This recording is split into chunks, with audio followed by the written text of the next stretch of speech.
Vandag praat ons oor een van daai temas wat ons gedagtes so kan vasgryp en ek wil dit sommer noem geestelike insig.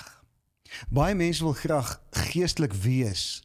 Baie mense praat 'n klomp Christenese om dit so te stel, maar hoe kom ek by daai plek waar ek hy diep geestelike insig het, daai insig wat op 'n oomblik vir my sê wat om te doen of wat om te besluit.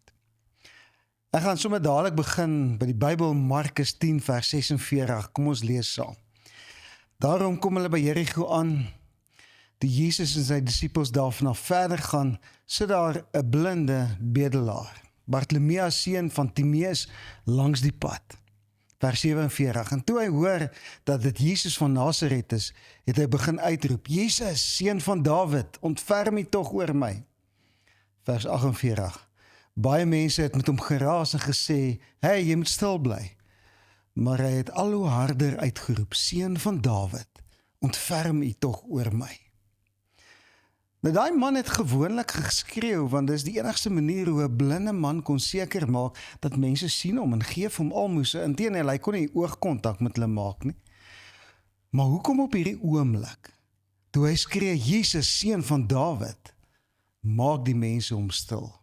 Was jy al by 'n plek waar mense jou stil gemaak het? Het jy al 'n nuwe visie gehad of 'n nuwe plan of 'n nuwe rigting vir jou lewe of 'n nuwe besluit? En dan was daar 'n klomp nyseiers om jou wat net gesê het, shut up net, bly stil, jy praat nonsens. Jy sien, jou vyand sal jou altyd toelaat om te bedel. Solank jy nie desperaat na Jesus roep nie. Jou vyand sal jou inteendeel aanmoedig om te bedel. Want dan kan hy jou stikkend hou. En selfs mense moedig ons aan. Want dan voel hulle, ons het hulle nodig.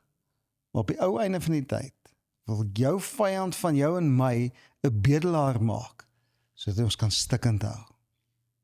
En dan vers 49, hierdie vers het my so aangegryp.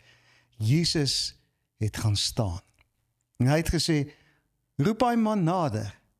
Hulle roep toe die blinde man en sê vir hom, hou moed, staan op, hy roep jou, vers 50, en hy het sy boorkleed net daar gelos, dis belangrik, en opgespring en na Jesus toe gegaan.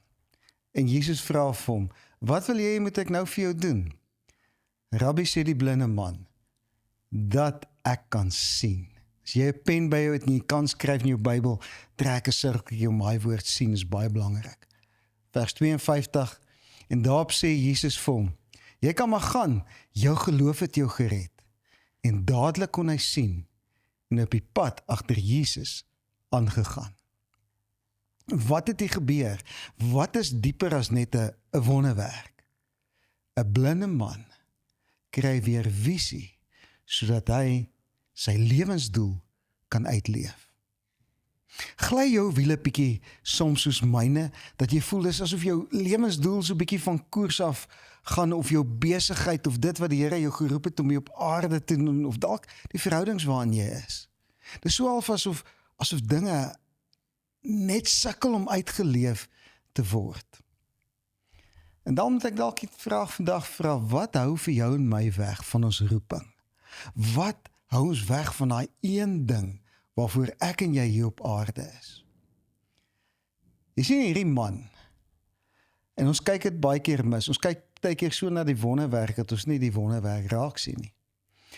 Hy word losgemaak deur Jesus se woorde van die genade van mense. Tot op baie oomblik het hy nodig gehad om staat te maak op die genade van mense. En hier word hy losgemaak deur hierdie woorde, jy kan sien. Is baie interessant, hy word losgemaak van die genade van mense, toe hy die genade van bo leer ken en sien in sy lewe. Is jy dalk moeg om vasgemaak te wees aan die genade van mense?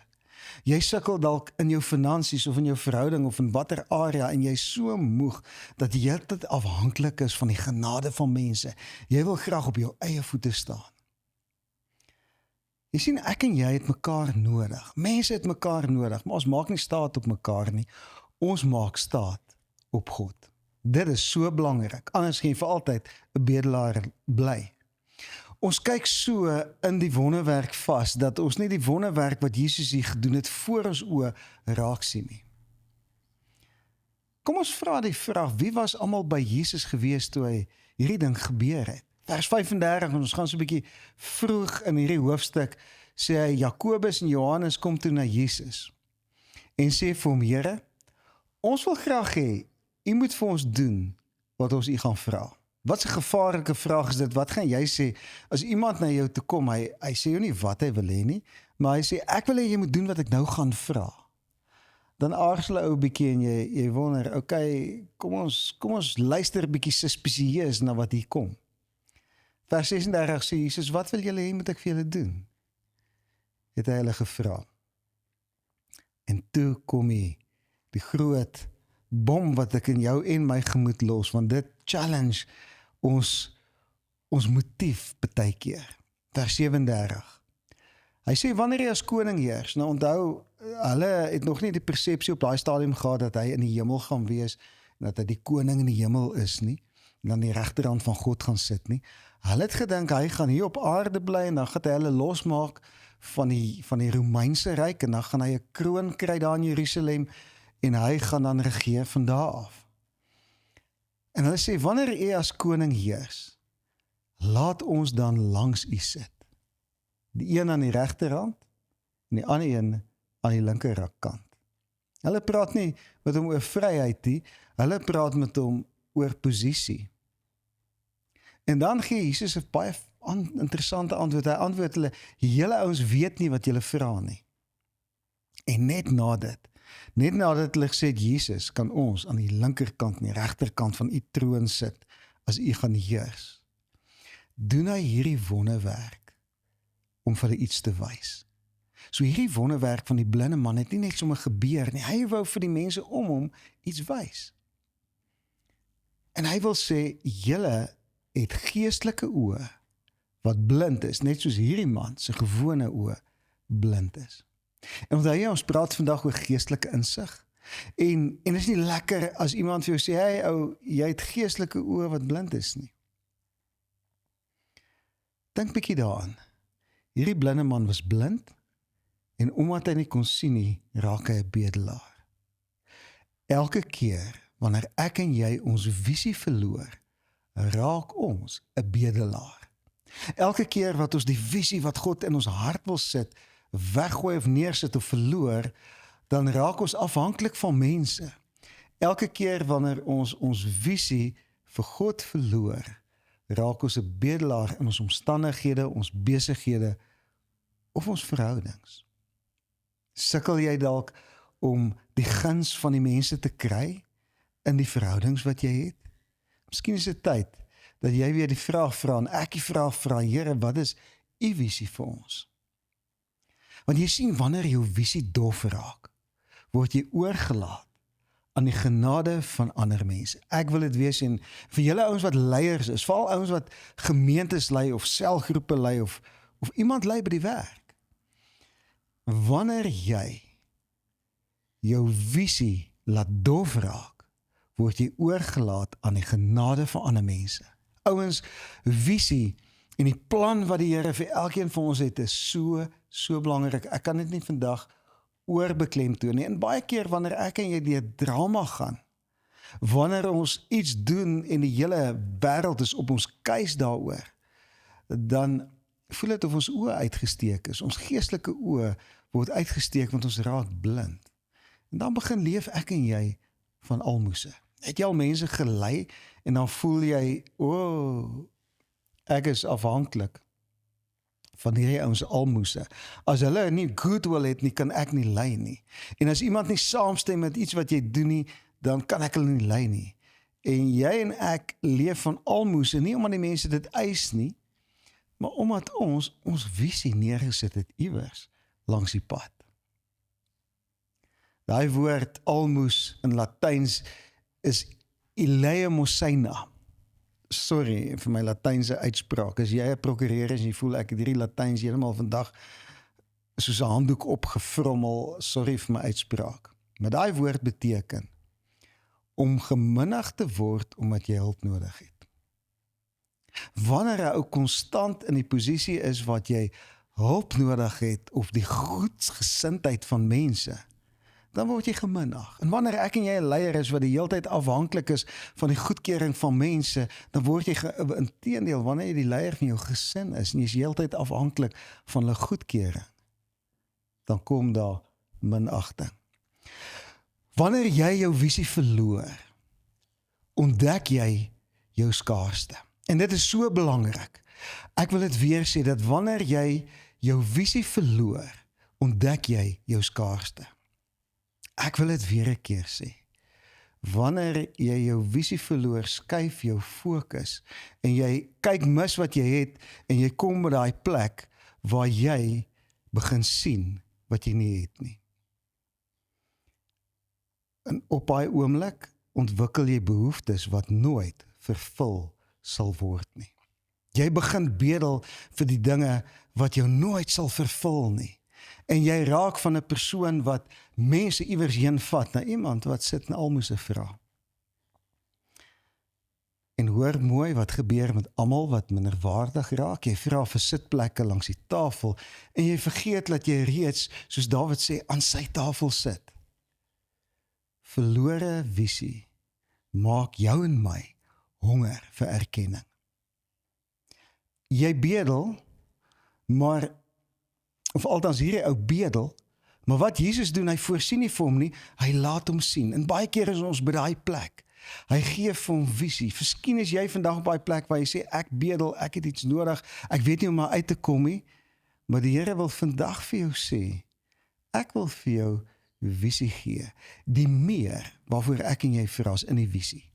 Ons meer is in ons visie. Nou is die groot vraag, hoekom is ons geestelik bankrot? Jy sien, ons luister na mense wat eis, bly stil. Mense om ons sê vir ons, shut up net vir 'n oomblik, bly net stil vir 'n oomblik, want hierdie visie van jou is te groot, hierdie visie van jou pas nie in by ons planne nie. Wanneer ons luister dan die mense wat van ons eis, as hulle sê, bly stil, dan sit ons die visie wat die Here vir ons gegee het, neer. En daai stil bly word 'n gemaksone wanneer ek stil is en op die agtergrond die hele tyd, dan is daar niemand wat my challenge nie. Maar Bartimeus, blinde Bartimeus staan uit, want hy roep. En hy roep die volgende, Jesus, help my. Hoekom is ons geestelik bankrot? Hoekom het ons geestelik baie keer nie insig nie? Jy sien, ons fokus op ons plek aan die tafel en nie op sy plek aan ons tafel nie. Ons fokus op ons plek en nie op sy posisie nie. Jy sien, die Gees van God woon binne in jou. En wanneer jy fokus op sy posisie, dan vergeet jy heeltemal jou plek, en wanneer jy van jou plek vergeet, dan het jy outomaties die guns van die wat jy moet lei. Onthou jy toe ons nog op skool was, die ouetjies wat nie regtig omgegee het oor om 'n meisie te hê nie, al die meisies was agter hulle aan. En dis hoe die wêreld werk. As jy 'n bietjie aloof is oor wat die wêreld van jou eis, as hulle sê bly stil, dan begin jy fokus op sy posisie. Hoor wat roep hierdie man? Hy roep seun van Dawid. Seun van Dawid was Jesus se posisie, want Jesus was die seun wat gekom het, dit was die koning van die Jode wat gekom het uit die bloedlyn van koning Dawid. So, hy roep nie net Jesus nie, as hy dit roep, dan sê hy seun van Dawid. Met ander woorde, hy sê, ek bekommer nie oor my plek in die samelewing nie, want ek ken u posisie. My genesing is nie in my stand in die samelewing nie, ek is maar net 'n arme, blinde bedelaar op die hoek, maar die oomblik wanneer ek sy posisie gaan erken, gaan my posisie verander. Dis iets diep om aan te dink. Miskien moet ek en jy dalk daai kop skuif maak vandag. Want wanneer ons aan hom tweede plek gee, dan verloor ons visie en ons sit ons roeping neer. Wat moes hierdie Bartimeus afgooi? Onthou julle ons net nou gelees, hy het sy mantel neergesit en na Jesus toe gaan. Hy moes inteendeel 2 goed afgooi, die stem van die skare wat sê bly stil, en die mantel wat hy opgehaat het, moes hy neersit. Die Romeine het in daai dae mantels uitgedeel vir alle bedelaars, sodat die mense hulle kon identifiseer as 'n bedelaar. Die mantel was amper jou lisensie om te kan bedel in daai tyd gewees. Dit het jou gesertifiseer as 'n bedelaar. Het jy jouself dalk iewers gesertifiseer as 'n bedelaar? Het jy dalk iewers gesê, as gevolg van wat my gebeur het, as gevolg van wat ek gedoen het, die foute wat ek gemaak het, verdien ek nie meer om te kan sien nie. Ek verdien dit nie meer om 'n visie en 'n roeping te hê nie. Hy word elke dag herinner deur daai mantel. Ek is nie soos ander mense nie. Ek kan niks bydra nie, ek kan net vra, ek het te min. Dit is baie interessant, hy het sy mantel afgegooi toe hy nog blind was. Partykeer moet ek en jy daai identiteit van te min afgooi nog voordat ons die baie het. Dink bietjie daaraan as jy diep dink, hierdie mantel was sy bron, sonder hierdie mantel was dit teen die wet om vir hom iets te gee op die straathoek. Inteendeel, hy mag nie eers gesit het sonder daai mantel op die straathoek nie. En baie keer het ek en jy emosionele mantels. Ons voel wanneer ander ouens ons jammer kry, dan sal ons help. So ons maak nie staat op God nie, ons maak staat op die jammerte van mense. Onthou jy wat het Dawid gesê, toe hy sy straf moet uitkies, gaan lees het, toe sê hy, Here, kom ek vat eerder u straf, ek wil nie in die genade van mense oorgelaat wees nie. Kyk jy so na die wonderwerk wat jy nodig het, dat jy die Jesus mis? Dan is net nog gevra, hoe kry ek my visie terug? Hoe kry ek weer my lus en my energie om vorentoe te gaan terug? Hoe kry ek weer daai guts terug om te doen wat die Here wil hê ek moet doen? En ek gaan net 3 dinge noem, jy moet self oor hulle gaan dink. Ek het nie tyd vandag om daaroor te praat nie, maar ek wil eers sê, die heel eerste ding is, gooi jou mantel af. Gooi jou selfbejammering af, gooi daai identiteit van ek sukkel af, gooi daai identiteit weg van ek verdien nie. En dan tweedens, moenie wag vir die oukei van mense nie, die skare gaan jy altyd stil maak, as jy na 'n verlosser roep. Hulle gaan altyd vir jou sê, jy raas, jy's onstigtelik as dit in die kerk is. Of jy's te passievol, jy dweep met jou godsdiens. Moenie wag vir die oukei van mense as dit gaan oor jou roeping nie. Maak seker jy kan beweeg, want die Here sê, werp jou vrymoedigheid wat 'n groot beloning het, nie weg nie. En dan wil ek afsluit, heel laaste, herstel jou prioriteite. En ek wil jou hier aan die einde diep in die oë kyk. Ek wil vir jou vra, na wie roep jy? Roep jy na mense vir almoses? Of kan jy roep na die seun van Dawid? Wie is jou koning? Want jy sien, na hulle wat jy roep is jou koning. As jy roep na mense en hulle moet jou die hele tyd help, dan is die mense jou koning. As jy roep na die seun van Dawid, dan het jy 'n koning wat sy lewe vir jou gegee het. Is jou fokus nog op die koninkryk, ander kant jou beperkinge, ander kant jou horisonne? Of wanneer die Here vir jou en my sê, ek het 'n groot roeping vir jou, is ons dalk op die plek waar ons sê, Here, daar is verskonings. Onthou julle Moses, ek kan nie praat nie. Toe gee die Here vir hom Aaron. En ek wil vir jou sê, God wil vandag vir jou sê, ek wil nie vir jou Aaron gee nie, ek wil jou help om te praat. Is jou fokus nog op die roeping, die koninkryk, ander kant jou horisonne, want saam met daai roeping kom die voorsiening, kom die nuwe visie, kom die genesing, alles wat jy nodig het. En ek wil jou vandag seën, ek wil jou hierdie week instuur en ek wil vir jou sê, ek wil by jou pleit vandag. Geniet elke oomblik, want elke oomblik gee God vir jou. Maar vat hierdie week elke oomblik en koop jou roeping terug met jou tyd en met jou fokus. Skuif jou fokus, ander kant jou beperkinge, ander kant jou horisonne, want op daai oomblik wanneer jy dit doen, gaan jou oë oopgaan. Jesus het nie vir hom 'n almoes gegee nie, hy het hom 'n visie gegee, hy het sy visie teruggegee. Vandag wil die Here jou visie vir jou teruggee. En ek wil soos Jesus vir jou sê, staan op, ignoreer die skare, gooi jou mantel neer, jy's nie 'n bedelaar nie. Jy sal alles kry wat jy nodig het, om sy roeping uit te leef, as sy roeping jou fokus is. Seën jou, geniet hierdie week, geniet dit volkome, en ons praat volgende week, selfde plek, selfde tyd, mooi loop.